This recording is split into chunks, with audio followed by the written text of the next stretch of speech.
A man getting bit by an alligator and he screams. Stood out towards me. Ow!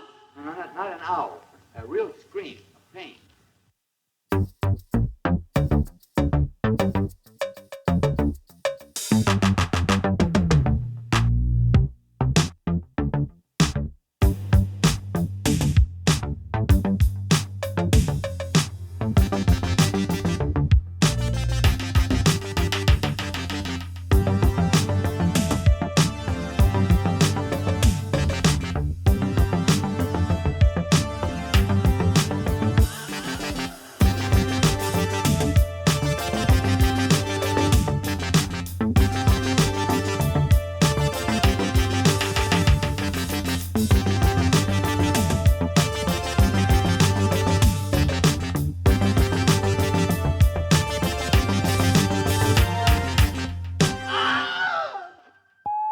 Welcome, streamers, to the very first episode of the 2026 Dallas International Film Festival.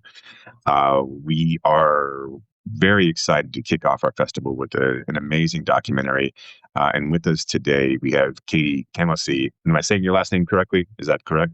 It's Comosy, but it's kind of Camosy. Oh, whatever. you know Yeah. what? I looked that up too, and I was like, oh yeah. Then I boxed All it right off good. the get. Back, so. It's an unusual one, so it's all right.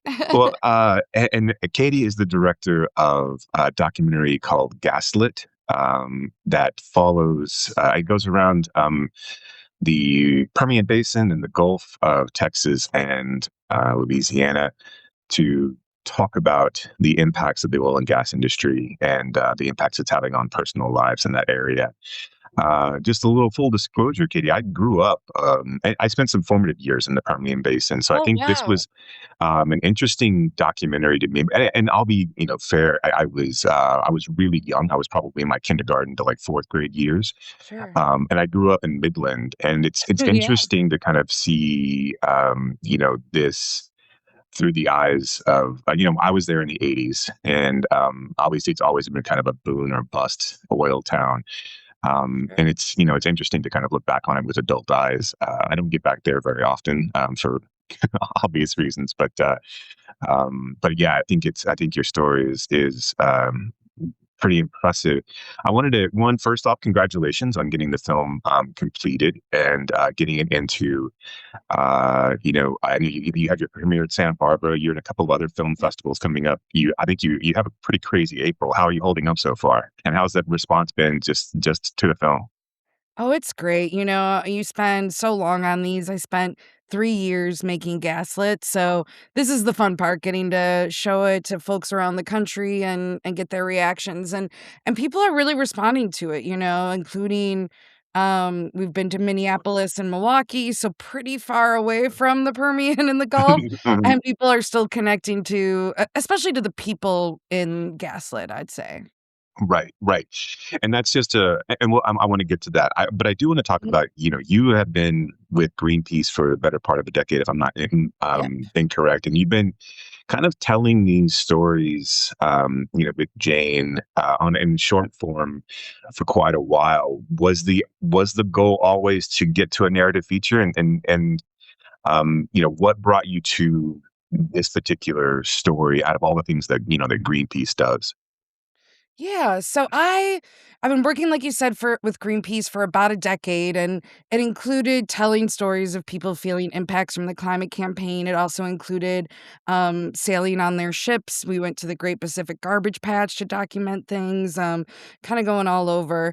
And it was really intentional coming to Greenpeace. Well, I'll add, before that, mhm, I mhm. worked, you know, production, post production for independent docs, for narrative features, but also advertising and branded content. And at some point, I realized that for me, what gets me most excited is feeling a connection to the stories. And that's something that I just didn't quite have with advertising, even though the budgets were a little better. So Sure. I really intentionally looked for a place like Greenpeace, and it's been a really great experience.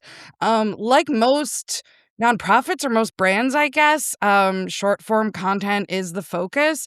So, it might have been in the back of my head, like, oh, I could do more if we could have a longer runtime here.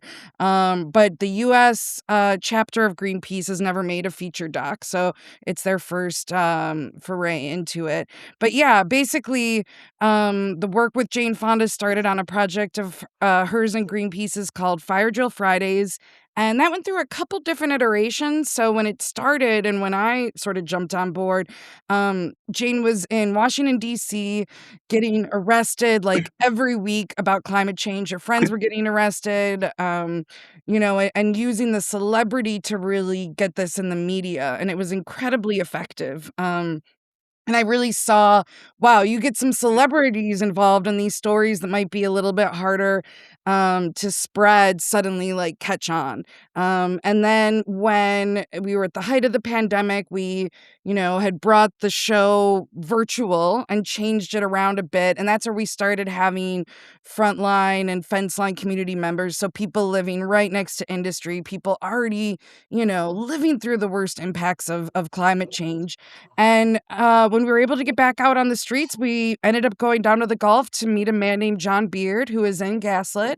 And after, despite learning these stories and meeting people like this for a decade, I was really shocked by the situation down there. Mhm. It was so beautiful in one sense, you're in the Gulf of Mexico, the south of the Mississippi, but like, it's also so much visible pollution, and the stories I was hearing from people were dramatic and were similar. So all these people were from different walks of life, all had very similar stories. And yeah, talking with Jane, I was like, I think this is one film. I think it's one story.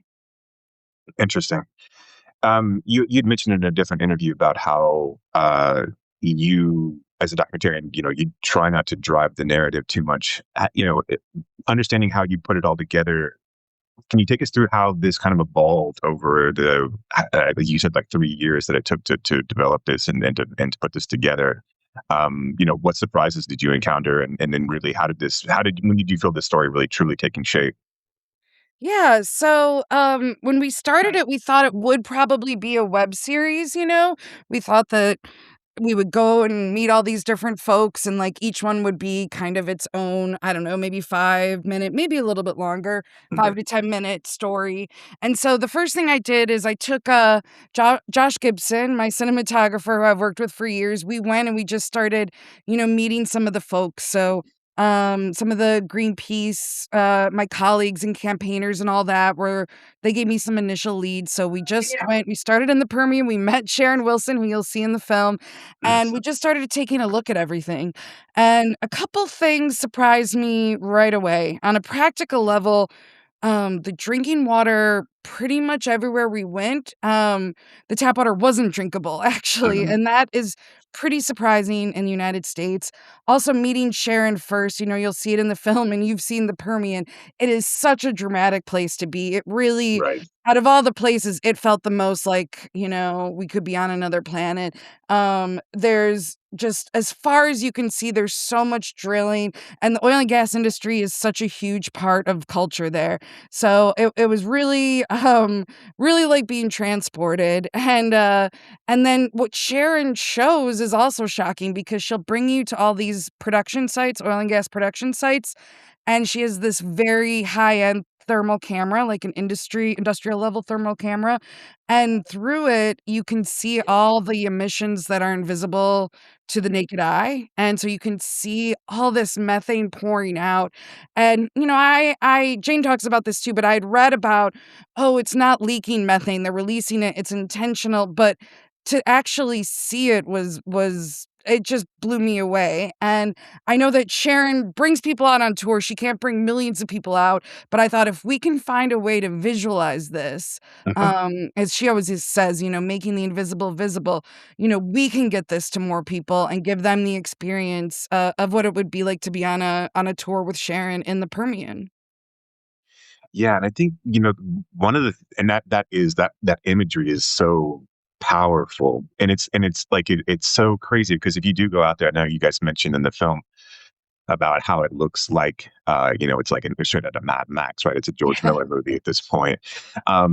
Yeah, and like going into the area and really living there, it really is. I mean, it makes sense that that's where Friday Night Lights was kind of born out of. It's because there's not. I mean, it's just oil, and then there's nothing else, and it's windy and desolate, and like you said, the water's always tasted bad.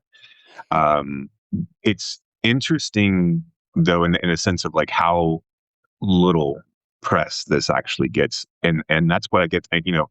One of the things I found always surprising about this is like how we just don't hear about this. And I Right. think one of the things what your film does so well is like brings it home on a personal level.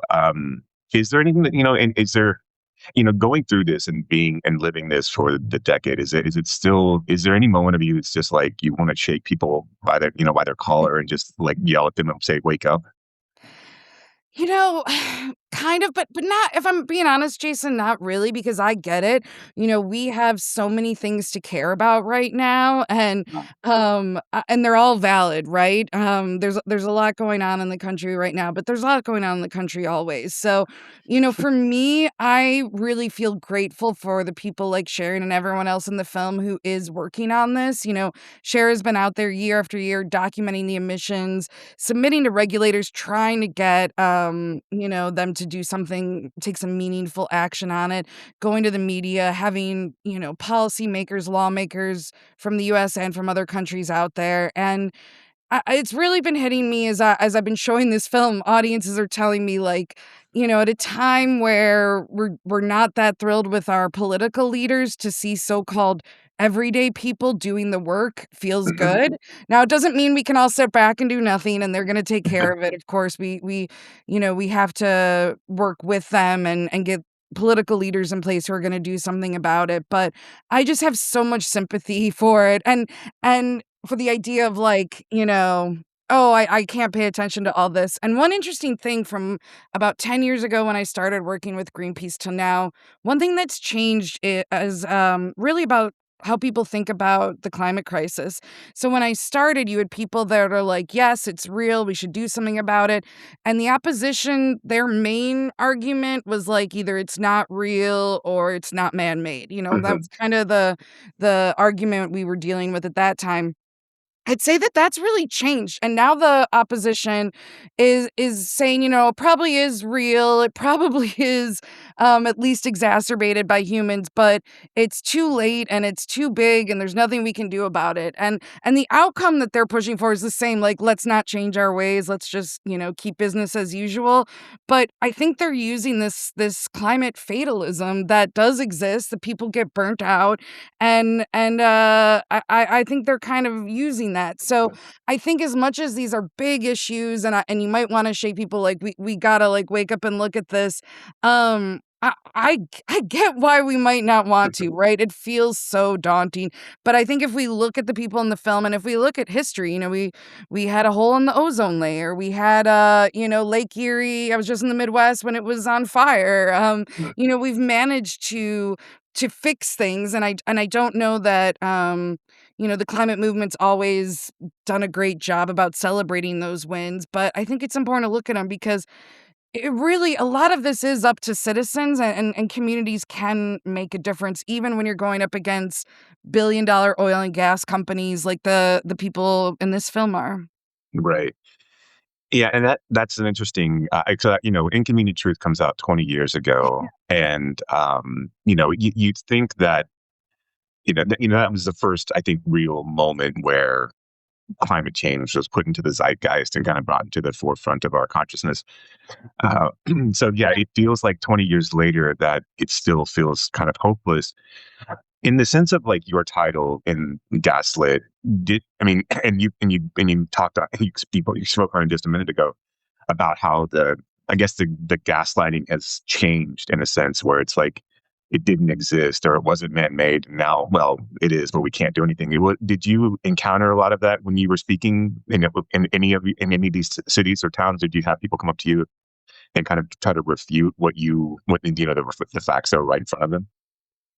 I wouldn't say I really had that. This film focuses on people trying to make change, and you might have noticed we don't have a ton of the opposition's communications in it, and that was intentional. We feel that they've had a pretty big megaphone, they've put out a lot of, Sure. disinformation and their kinda side, so we were really focusing on the people that, are probably already convinced, but I you do hear, the singer-songwriter Maggie Rogers, who's a Mhm. friend of Jane Fonda's, comes on, and she actually kind of voices when she's speaking with Joe Banner, and they're, like, in a bayou in Cancer Alley, this region of Louisiana, and she says sometimes it all feels so big that it's intimidating, and it makes Joe gets emotional in that moment. So I do think we have that perspective in there, but hopefully by watching this film and kind of seeing how each community like, has a different way of trying to fight these things. So you've got, like, Sharon with her thermal camera, but you've also got, a fisherwoman named Diane in Texas who, uses direct action. She'll do hunger strikes. She just did another one. Actually, she just ended and got a meeting with the company that she was targeting with it. You've got the Banner sisters, who I started to mention. They're using the law and the Historical Preservation Act, and then you've got Sharon Levine also in Louisiana, who's organizing her community through faith groups. So, and in a Mhm. way, I feel like me making this film is my contribution to it. So I think maybe the way that I would talk to somebody who's feeling this way is to look at like what they can do, and that might be, that could be supporting the people in the film, that could be like, signing these larger petitions. I certainly would say it's voting at all levels of government, but it Sure. also is looking at your own neighborhood and talking, to your neighbors about what's happening there, because it might be not LNG, it might be a data center, but I think, um Um, I think not being afraid to talk about it, is the first step for any of this. yeah, no, and I think that's a really good point. I was, not to bring this back, but, like, I don't know how much I know you're gonna be traveling, but just during the, Stars hockey game last night, there's these, pro data center commercials that are going on in Texas right now. And of course, as you can imagine, Texas being a heavily red state, there's all kinds of pro propaganda of some, horrific things that we do to one another. But it Sure. really kind of shook me. It was like, wow, this is like, okay, this is what we're doing now. This is like data centers for Texas by Texas, and it's all these good things that the data center is going to bring. And I'm like, yeah, but is it though? And like, why are we having commercials? Like, if I had to have a commercial that convinced me, maybe I should be looking into this a little bit more deeply.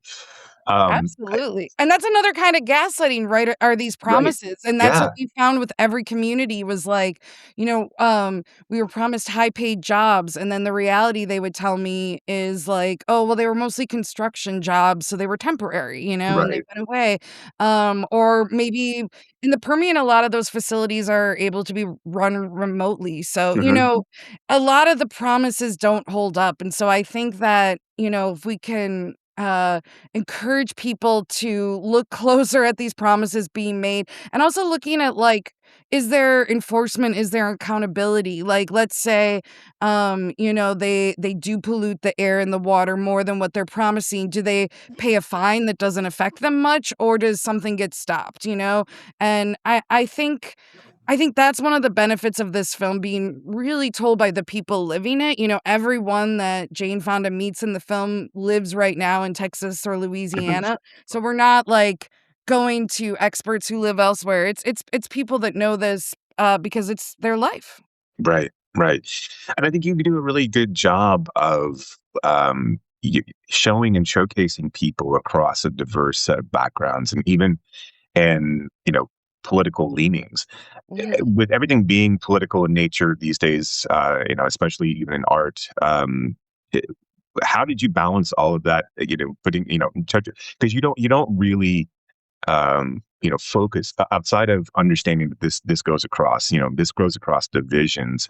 How did you balance that nature of the the political nature of this topic with trying to then to and maybe I'm misstating this in a bit, so if I am, just please correct me, but not making that the focus, but Yeah. making sure that it was present.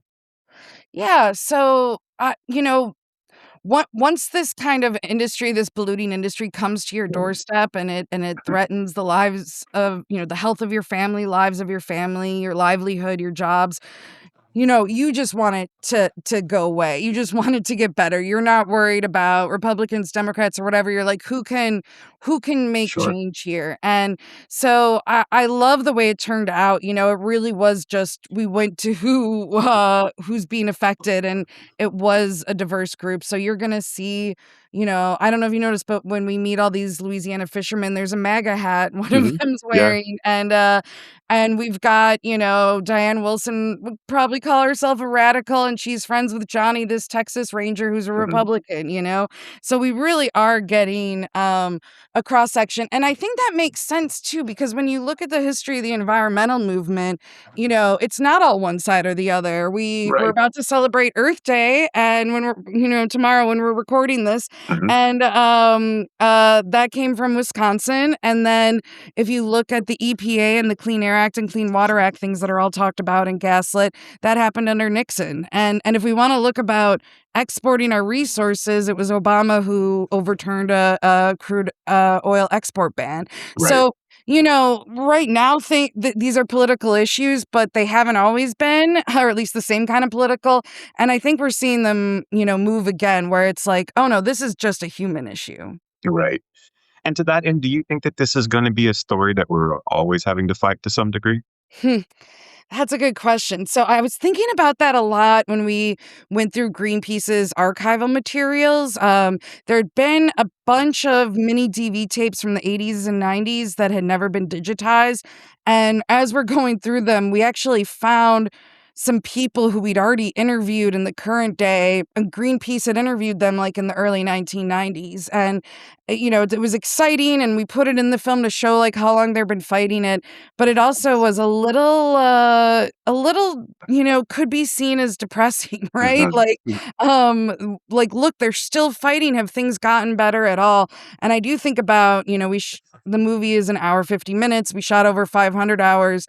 And I could picture like 20, 30 years from now, another doc crew coming and going through the raws to make a story. And I was thinking, gosh, I hope it's a good one. I hope it's about like how we turned things around, this Right. just transition. I do believe that is possible. Also, John Allaire, former oil and gas worker in the film, says there's not a CEO in the world who'll tell you this is an infinite resource. So there will be a transition from oil and gas to something else, probably renewables. And it's really like, can we be good to the workers, good to the communities? Like, how can we do this transition so that it's fair and positive as can be for everyone? And I do still think that can happen, but yeah, probably going to your last question, like if it stays such a divisive political issue, that'll be a lot harder to get there, and it'll take a lot longer to get there. And it's almost like they're gaslighting themselves of this, where these are these non-renewable resources are just going to be there forever, and we're Right. exacerbating the situation by all of these new technologies like fracking, which is obviously happening a ton here in the Dallas Fort Worth area as well. Right. That was the one thing I wanted to touch upon. That I think that this film gets, I think, really exposes something that is really, really surprising, and that's that these foreign countries that are investing in long-term, long-term investments to essentially exploit, U.S. people. And I know that anytime, obviously exploitation of people is always bad, but I don't know if the American populace has really thought about how that happens to them Yeah. and the impact of like, oh, now we're being taken advantage of, and the shoe is on the other foot here, and this does not feel good. Yeah. I sort of chuckled at that because I got those reactions, even when I was showing early cuts. There's a German guy named Konstantin in the film who, after seeing what it looks like in the Gulf here in the US, he said he was surprised to see it in a rich country, a democratic country like the United States, and he finds it really shameful. And like people don't like people in the US do not like hearing that, probably especially from a European, but from anyone, Right. and kind of like, wait, there's a pride here to our natural resources, to our land and our clean air, clean water, clean land, all of that. But yeah, I think this is something that really shocks people. It shocked me as well. So when I went to the Permian, I learned that as of now, every single hydrocarbon that we're drilling and fracking is for export to other countries. So, there are people, including people in the film, who are like, if this were for domestic energy and domestic uses, they might not have, much of a problem with it. But just from a security standpoint, the fact that we're selling it abroad means, first of all, we don't have that energy, and the global prices of the energy goes up for everyone, including people in the US. So I do think, like, Right. and on top of it, in Europe, almost every country in Europe has banned fracking because of the health and environmental impacts. But they're buying our fracked gas and letting us have those environmental and health impacts. And then we're not even seeing, the money on it unless you're an owner or Right. stockholder in these companies. So yeah, I'm glad you picked up on that. This is something that, I could never talk about in a short social media video. Sure. It's like, it's way too big, but it's such an important part of the story. And I'm really glad that we had the space in Gaslit to kind of show the global element as well. Yeah, I think that's really, I think, at a certain degree, you're right. It's easy to be like, oh man, this is this is going to happen because we're so dependent on oil and gas, and the shift is so hard, and you know, what do I do as a little person? And then you realize, wait a minute, you guys are doing what and where, and this is how. And it's and like that moment of this kind of realization of we're supposed to be the leaders. We're supposed to be the best country in the world, and now you're exploiting us for this profit, and nothing is coming back in. That's insane. Yep. It really is. I keep going back to these people in the film, but they're the ones that know it. And that John, who's there down in Cameron Parish, Louisiana, he says these are probably these export terminals, all the stuff you're seeing built in the film will Hmm. be abandoned once either we run out of the resources Hmm. or the cost goes up so much that we end up not being able to export it to other countries. And he said, these empty LNG terminals are going to be monuments to short-term thinking, Right. and short-term profits. And that's where I think you can connect that with like the conservation of the environment that even, Democrats, Republicans, everyone's wanted to do in the past. And you think of conservatism and you think, Hmm. yeah, like, what are we doing? I really think that anyone in the US would see this and get angry, unless maybe you're, Yeah, getting unless money you're from one getting of these enriched. Right. Yeah. companies. Exactly. So I asked this when I talked to a documentarian. The story doesn't end when the credits roll. How much does this story continue to affect you, and how much do you continue your story with those in your movie? Yeah, so I am that's really well said because it's true. I'm in touch with everyone, and we've started our impact campaign, which is going to go on, kind of indefinitely.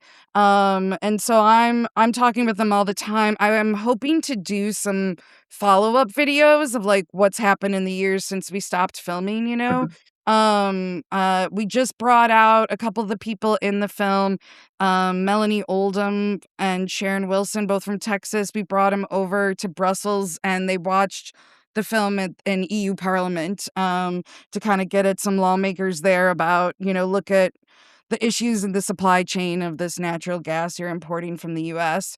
So yeah, I mean, I think these are people I'm going to know for the rest of my life. As Jane Fonda says in there, she said, I'll do everything in my power till the day I die to let people know what's going on here. So yeah, it's not a job. This is going to continue on. Absolutely. And then let me ask you, I'll give this kind of one of the last questions is like, as you've gone through this, what, and I'm sure you'll get this question on all your interviews, but what gives you hope? And then what do you hope people will take away from this film? What do you want this call to action to be? Yeah, so what gives me hope is really all the people in the film who are fighting these fights. They're not most of them aren't political leaders. I should say that because one of them, Alita, actually just got elected mayor of her town of That's Taft. amazing.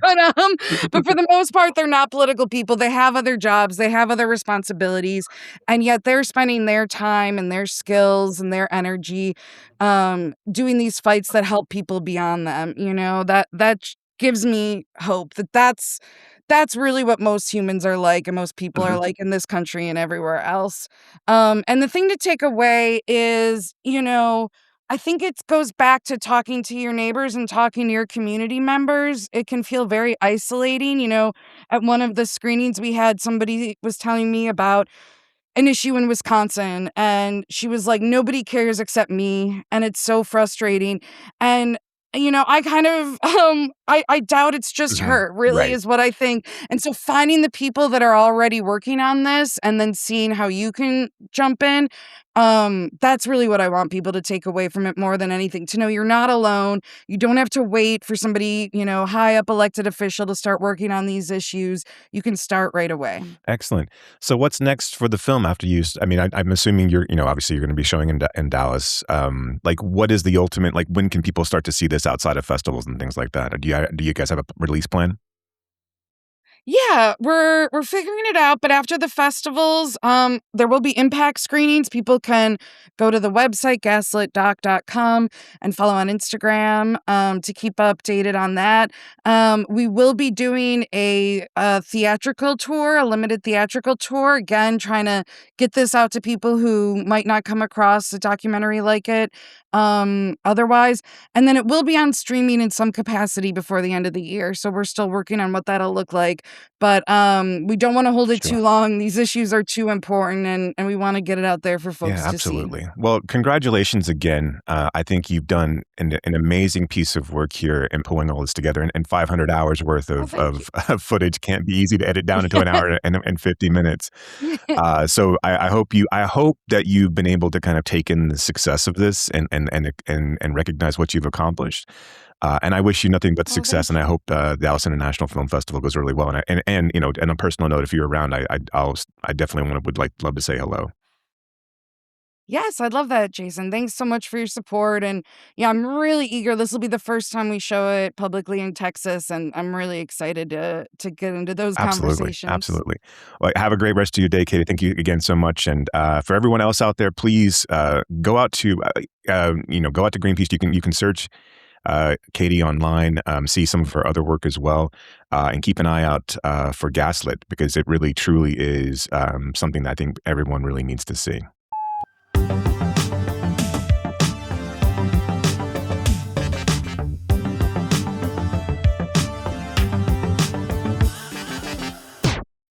All right, welcome back, Screamers. We are so excited today to be talking to. This is our second entry in our Dallas International Film Festival coverage, talking again about Gaslit. Today we have Sharon Wilson with us, who's one of the stars/subjects of Gaslit. She runs a website called Texas Sharon, the Blue Days. And is part of an organization. If I get this wrong, Sharon, please feel free to correct me. But you're part of an organization called Oil-Filled Witness. And as we get started with this, just from having seen the documentary, and I think, you and I live kind of in the same area. I'm in Fort Worth. I think, one of the things that's so, what you bring to this documentary, is that visualization of what's going on, not only in the Permian Basin, but in the Gulf and all throughout Texas. And we kind of live in the epicenter of the kind of unfortunate birthplace of fracking. I wanted to ask you, I've read your bio, but for those who don't know, I'd love for you to kind of give us a little bit of information in your background, and I'd love for you to kind of dig into what made you first turn the cameras on, these wells. Well, I worked in the oil and gas industry long time ago, back in the 80s, I guess. Um, and I did not, their ethics and mine did not jive. I worked for 12 years, and I liked the people I worked with. I did not like our clients, who were the oil and gas industry, and Mhm. I really couldn't just decided I couldn't spend my life doing that.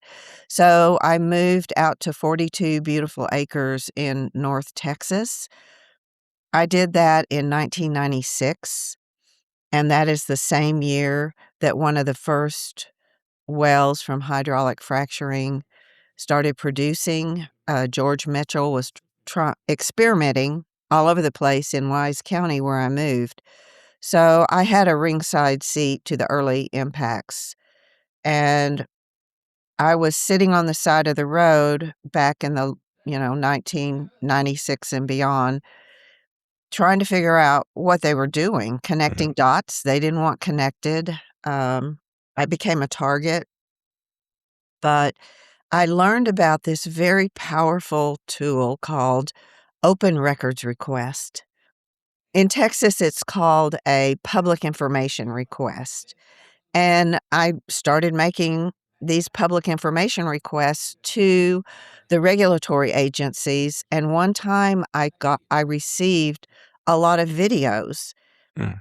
I don't remember asking for videos, but I received videos. And when I looked at these videos, I thought, what am I even seeing? I would see a tank, some infrastructure. It just looked like the regular thing. And then it switched, and it looked like black smoke or white smoke coming out everywhere. And I finally figured that out. That's some kind of magic that makes these invisible emissions visible. Mm. So from that point on, I'm very tenacious. That is my superpower.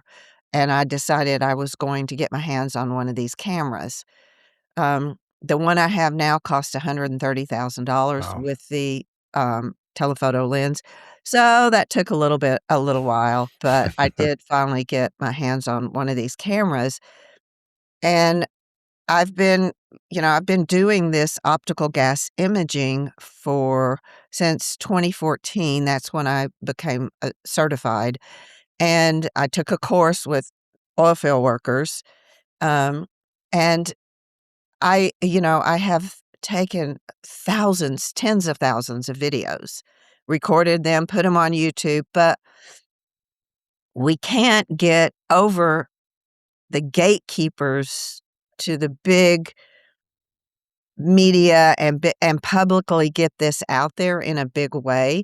And I remain convinced that if they actually see what they are breathing, they would say, "Yeah, we stop this now." Yeah, I mean, I think that was, because I hadn't seen it before either, and I think I'm obviously hoping that this documentary kind of opens the eyes to people. I think, have you had a chance to see the fully finished documentary? I'm assuming the answer is yes. A One of the couple of things, times. right? Yeah. One of the things that I found, in addition to your footage and your work, so shocking, specifically in regards to the fracking, was this idea that we have foreign countries that have banned fracking in their own, homelands, that are extracting, and utilizing the oil and gas that we're generating, and that the American people are bearing the brunt of that. Was that something that you were aware of as well, or is that, I think that was one of like your thing, and that is the most shocking pieces of the documentary to me.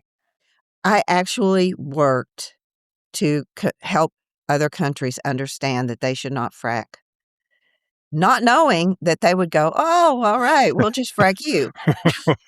So, in 2010, I did a presentation, and this was before I had a camera. I did a presentation for the NATO Parliamentary Assembly, and one of the French senators, several senators stood up and shouted things. They were so alarmed by what I told them. Now, this is without making it visible. Mhm. I was just showing spills everywhere and people with rashes and sick, and but the French senator said, "I can't believe this is happening in America, and we will never have this in my country." Yeah, they don't, but they are happy to import all of our gas, and so all of these impacts start where fracking is where they drill a hole, and Mhm. that's where they start. But as the movie demonstrates quite well, it magnifies out everywhere from there. It's just infrastructure is everywhere in the United States, and all of it is going to be emitting because when methane gas, hydrocarbon gases are in steel and they build up pressure, and that pressure will erupt the steel container, a pipeline or whatever, if they don't release that pressure.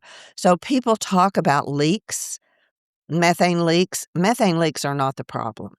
That's only a small percentage of the methane they release. The Mhm. rest of it is intentional by design. And, the public doesn't understand this because the industry has taught us words that they want us to say. Methane leaks is one of them. Interesting. Um, how did you get involved with Katie and Greenpeace, and how did you become to be a part of this film? Well, I've always loved Greenpeace because of all the oil and gas, of all of the environmental organizations, they are just flat badass. And they always take the right position. Their position is similar to what ours is. You can't fix this problem. You can't fix oil and gas. We Mhm. need to just transition, and we have what we need to transition. I don't, I reached out to Greenpeace at one point when I was transitioning to my new organization. Maybe that's how I made the connection. Maybe Mhm. they just I don't know, but when they told me Jane Fonda was making a documentary, was I on board? Oh, hell yeah. I mean, I've admired Jane Fonda since I was very young because I'm a horsewoman, and I knew when I was little and I watched her in Cat Ballou, I knew she Mhm. was riding that horse. That was real. And Right. so that's when I first started admiring her, and then as I grew older and saw the good that she was doing in the world, she just became this person I really admire. Yeah, absolutely. And I mean, I think that her voice is going to add some import to this fight, and I hope that I think it's going to be really interesting. I think that, I would love to. I'm interested to see what the response is to showing it in Texas, and I'm hoping obviously it's a positive one. You know, An Inconvenient Truth comes out 20 years ago, and that's kind of the first, it's obviously not when we started the fight, but it's really kind of the first time to put climate change in kind of the public consciousness. Um, in this, I think this film talks so much about not so much I wouldn't say the gloom and doom, but obviously on the personal level of the impact of, these things that are going on in our communities. For you, I know that you were impacted directly as well. Is how do you continue to keep the fight up, and knowing that that we still continue to fight this fight 20 years later, and really, from the outset, from an outsider's perspective, do you see positive changes, or is it something that we're just going to continue to have to do until fossil fuels run out? I operate on renewable energy that's called nonstop rage. So I just keep going Mhm. when my water turned black, on my farm, and it I was very sad and depressed. You can't really do anything when you're there. So I had to move past that. I had to understand that there is a culprit for what was causing me my grief, and that I can channel that grief into anger and energy to fight back. And so that's how I keep going. I just keep going and keep going and keep going, and I'm 73 and I'm not stopping anytime soon. But I am very optimistic because I think it's just in the last few months, 51% of the electricity generated in the US came from renewable energy. California is the 4th or 5th largest economy in the world. In 2026, they used 60% less gas than they did in 2023. Now, that's fast. That's transitioning the way that we need to be transitioning. In 2025, 93% of the new electrical energy came from renewable energy. People don't want polluting oil and gas. You know, they may buy into the clean natural gas power plant scam, but clean natural gas is the biggest scam in our history. And it's not just making the people you saw in the film sick. There are studies that show these emissions travel in excess of 30 miles. So you can be 5 miles away and still be exposed to benzene that is a high enough level to give your children cancer. That's crazy. Right. Yeah, and it's scary. I mean, and like you said, like, I mean, and it shows in the film, we can't see it, and so it just feels like it's not there. I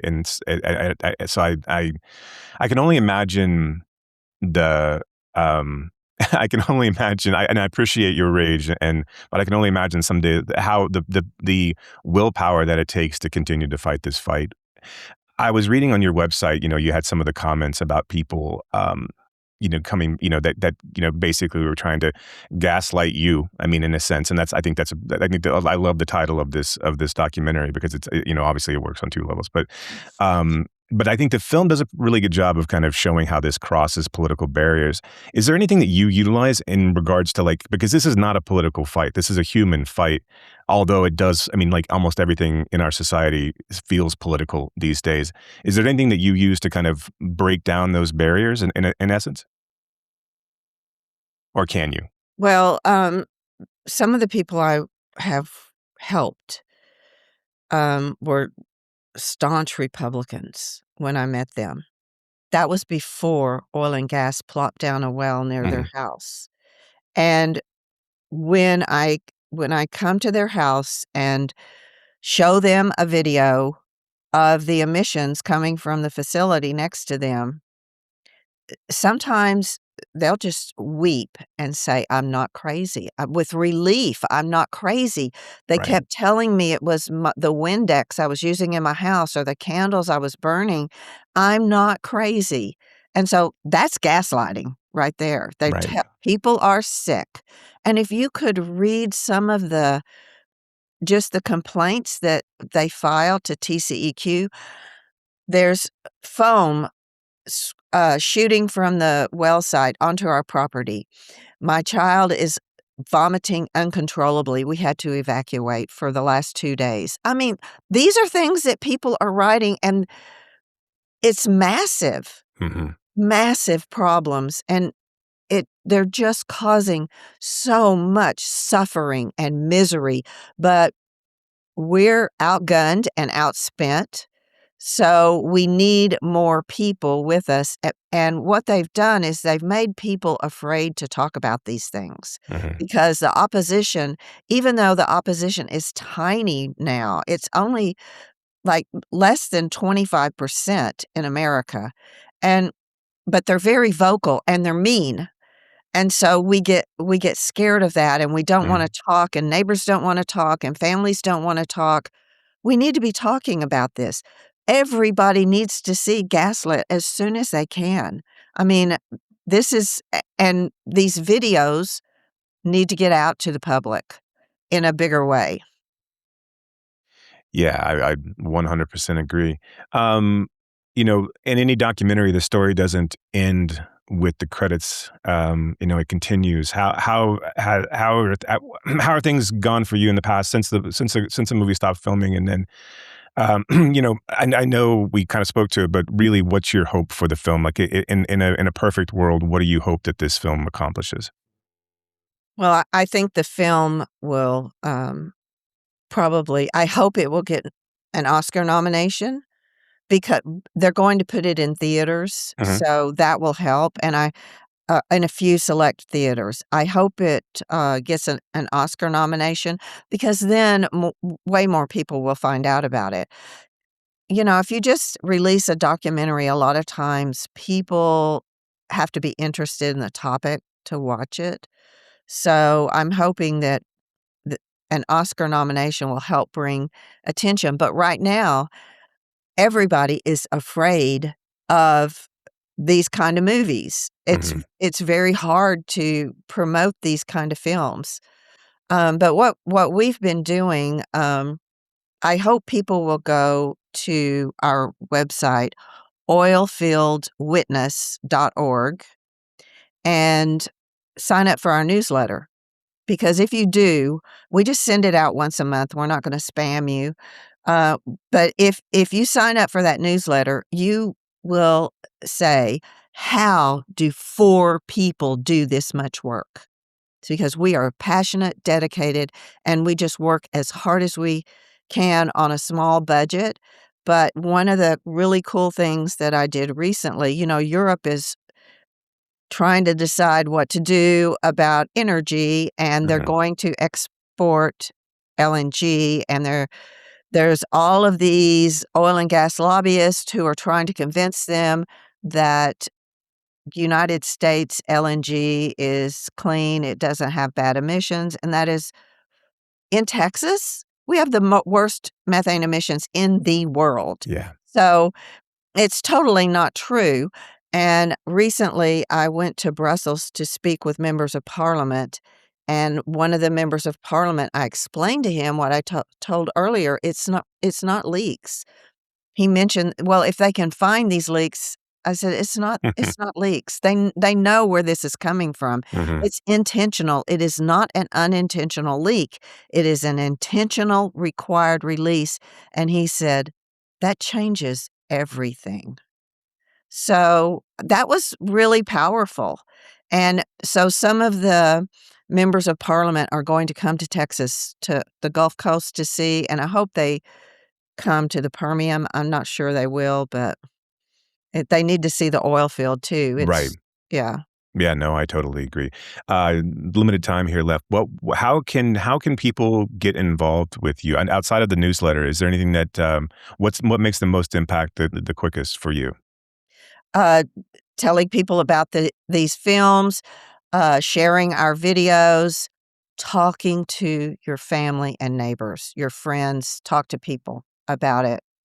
I mean, if you see one of my videos and you see all this stuff coming out, you can just say, that is going into the troposphere, creating a blanket. It's hard for people to imagine that if they can't see it. Right.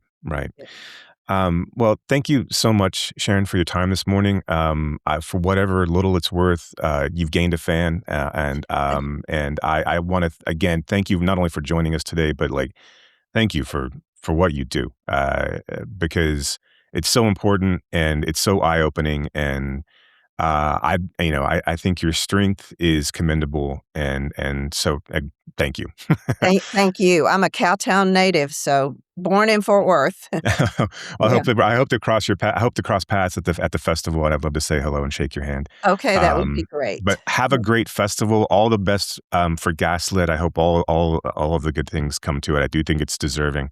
And thank you so much for your time, and have a great rest of your day. Thank you. Bye-bye. Thanks. Bye.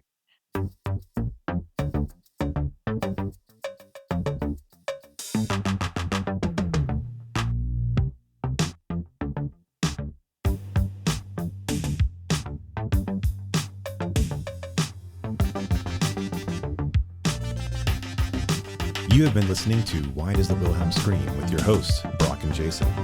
If you liked today's episode, do us a favor and rate, review, and subscribe in whatever application you use to consume podcasts these days. You can reach us by visiting whydoesthewilhelmscream.com. If you are in the DFW area, we would love to see you at a Fort Worth Film Club event. You can learn more about those and find a full schedule at fortworthfilmclub.com. And you can learn about my foundation and how we are trying to foster the next generation of film lovers at realhousefoundation.org. That's REEL housefoundation.org. Till next time,